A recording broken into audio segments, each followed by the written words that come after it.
किसान भाइयों नमस्कार। किसान भाइयों आज हम चर्चा करेंगे कि सरसों की खेती कैसे की जाए। किसान भाइयों हम लोग आज चर्चा करेंगे कि सरसों की उत्तम फसल हम कैसे करके पैदा कर सकते हैं, जिससे हम अधिक से अधिक उत्पादन लेने में सक्षम साबित हो सकते हैं। किसान भाइयों जब भी हम कोई फसल के बारे में सोचते हैं तब उस फसल का जो बीज होता है वहाँ से लगा के लास्ट कटाई तक बहुत कुछ सावधानियां बरतनी पड़ती हैं। प्रत्येक फसल, चाहे वो सरसों की ले लीजिए, धान की ले लीजिए, गेहूं की ले लीजिए या गन्ने की ले लीजिए। किसान भाइयों आज हम विशेष तौर पर बात करेंगे सरसों की फसल के बारे में। किसान भाइयों सर्वप्रथम मैं आपसे कहना चाहूँगा, सबसे पहले किसान भाइयों हम जिस भी सरसों की कंपनी का बीज लाएँ उसमें हमें पता होना चाहिए उसकी मैक्सिमम दर क्या है। किसान भाइयों जैसे हम बात कर लेते हैं, जो आप देख रहे हैं इसमें एक पॉनियर का सरसों है, पॉनियर कंपनी का हाइब्रिड सरसों है। किसान भाई जैसे आप देख रहे हैं ये 200-250 कुंटल का आराम से कट जाता है किसान भाइयों, लेकिन 2 से 2.5 कुंटल का बहुत से किसान भाई काट भी लेते हैं, प्रोडक्शन निकाल भी लेते हैं। बहुत से काश्तकार प्रोडक्शन नहीं भी निकाल पाते हैं। किसान भाइयों आज हम इसी बात पर विशेष रूप से चर्चा करने वाले हैं। किसान भाइयों सबसे पहले हम जब अपने खेत का में बुवाई करते वक्त ये देखते हैं कि हमारे खेत में नमी किस प्रकार की है।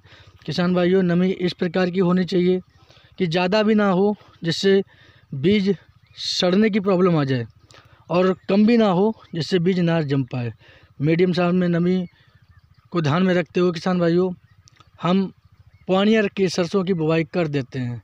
किसान भाइयों बुवाई करते वक्त हमें 1 एकड़ में 1 DAP या 1 NPK का बैग जरूर डालना चाहिए। किसान भाइयों उसके बाद से हम दूसरे स्टेप पे आते हैं।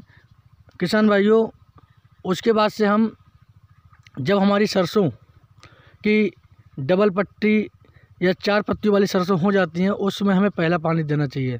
पानी देने से पहले किसान भाइयों हमें सरसों में सबसे मुख्य तौर पर सल्फर का जो हम यूज़ बताएंगे वो कैसे करके करना है। किसान भाइयों हम 1 एकड़ में 3 किलो WDG कंपनी का सल्फर डालेंगे ही डालेंगे।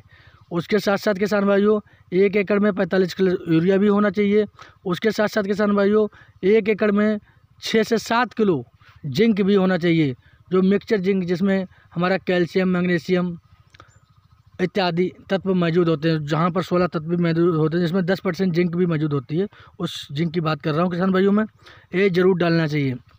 इसके बाद किसान भाइयों हमारी फसल बिल्कुल प्रॉपर वे में चलती हुई नज़र आएगी।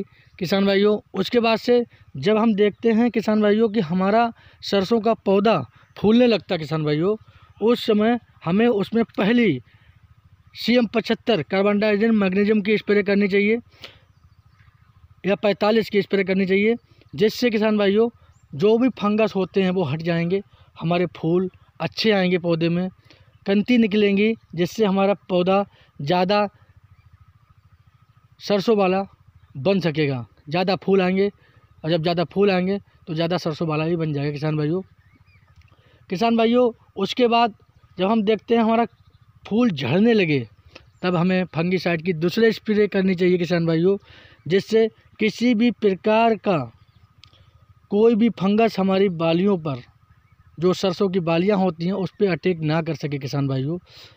और किसान भाइयों उसके बाद से जब हमारी बालियां पकना सुचारू रूप से स्टार्ट करती हैं तब पूर्णतः ना पकने से पहले 1 स्प्रे फंगीसाइड की और करनी चाहिए। किसान भाइयों सरसों की फसल में मुख्यतः फैक्टर फंगीसाइड का होता है।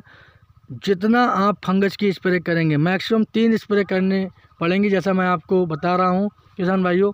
उसके बाद से हमारा सरसों का दाना बिल्कुल भी एक भी ख़राब नहीं होगा, सारे दाने चमकते हुए आएंगे किसान भाइयों। और जब सारे दाने चमकते हुए आएंगे हमारे खेत में बहुत ही ज़्यादा गुणवत्ता के साथ सरसों पैदा होगी, और लगभग इस प्रकार से जो सरसों हमारे किसान भाई पैदा करेंगे वो 2 से 2.5 कुंटल सरसों निकालने में सक्षम हो जाएंगे किसान भाइयों। इसके अलावा किसान भाइयों मैं आपको ये भी बताना चाहूँगा कि लगभग 1 एकड़ खेत में पॉनियर कंपनी की सरसों 1 किलो ही डालनी चाहिए।